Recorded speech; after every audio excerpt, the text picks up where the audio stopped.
There go our cabbage, everybody. Look at them cabbages, steamed cabbage. Okay, everybody, so I'm making smothered pork chops today for this Soul Food Sunday. What I did was I am baking my chops. I baked them on one side, I turned them over, and I put onions on top. The only seasoning that I used was some black pepper and some Tony saturated seasoning. That's all I'm using. No more salt is needed. And I am actually gonna bake my chops for 25 minutes, okay? So after 25 minutes, I'm gonna put some gravy on top of them. Y'all see how beautiful those baked pork chops look? Bake them for 15 minutes, turn them over. Okay, so right now I'm checking on my macaroni and cheese. I got it baking in the oven. Once it's done, I'm gonna pull that out. Okay, so these are, I made 2 fried pork chops. That is a country fried rib. That's 1, that's 2. I got a 3rd one cooking. We got my baked pork chops in the pan as well, because we had a request for some fried. And I'm finna make the gravy. So I got some oil in the pan.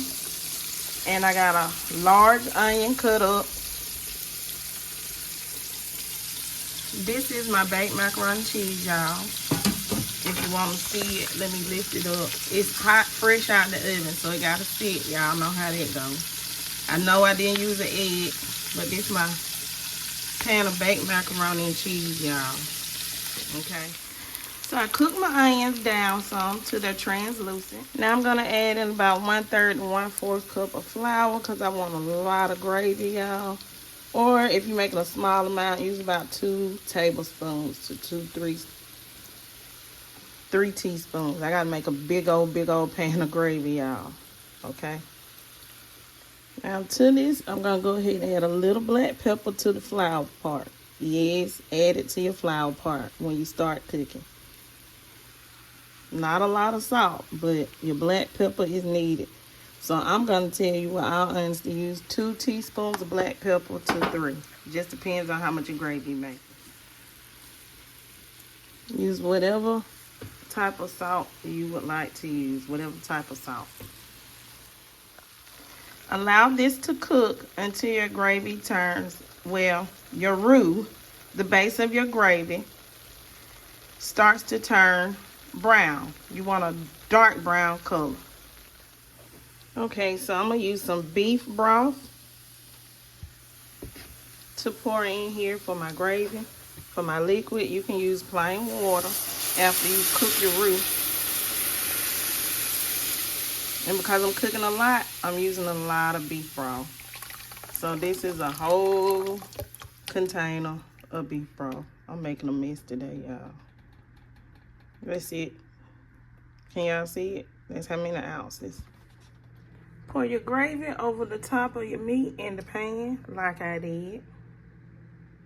Now I am going to place these pork chops and ribs that we are smothering into my oven for about 30 minutes until everything thickens, at the most 45 minutes.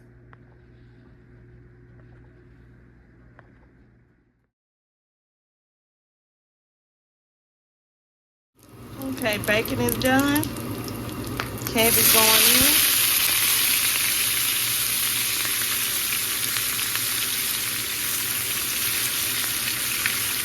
in. And I put my seasoning on the top. I'm gonna allow these cabbage to cook down some. So turn your cabbage over from the bottom to the top, meaning taking you a big fork or a spoon and just turn it over like so. And then I'm gonna put a lid on it, and I'm gonna allow this to sit for steam for about 3 to 4 minutes, and my cabbage will be done. Just depends on how tender you want your cabbage. Okay, everyone, so my smothered pork chops with and my smothered ribs are done. So you see how the gravy thickens in the oven, and then when it sits and cools, it gets even thicker. It just depends on how thick you like your gravy. I like that thick gravy. See? Thick gravy. Because I'm Southern. I'm from the South. And I'm going to allow this to cool. y'all. So I can get me a, ooh, Lord, look at that. Look at that. Look at them smothered ribs. They look like chops too, but that's a smothered rib, y'all. They country style ribs. It's not on baby back or nothing like that. And that's the 2 baked chops. Yeah. So it's smothered ribs and pork chops.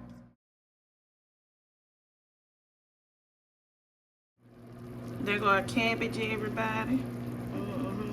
Look at them cabbages. Steamed cabbage. Beautiful. I ain't making no cornbread. I was, but I'm done.